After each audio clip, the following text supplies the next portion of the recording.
আপনারা সবাই ভালো আছেন। আজকে আমি কাচকি মাছের বড়া দিয়ে আলু দিয়ে ঝোল করব।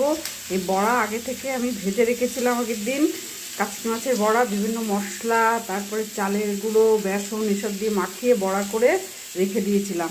এখন একটা মশলার পেস্ট করব, আদা আর এই হলুদ, নুন, মিষ্টি, এই জিরে, ধনে এসব দিয়ে একটা মশলার পেস্ট করব। আর পেঁয়াজ এই বেরেস্তা করে রেখেছিলাম আমি, এই বেরেস্তাও একটু বাটা দেবো আর একটু ওপর থেকে ছড়িয়ে দেবো। ভাত দিয়ে তেজপাতা ফোড়ন দিয়ে ভাজা ভাজা হয়ে গেলে একটু হিং দেবো, সামনে একটু গরম মশলার গুঁড়ো দিয়ে কষে মশলাটা দিয়ে যে কষছি। আর এরপরে গরম জল ঢেলে দেবো।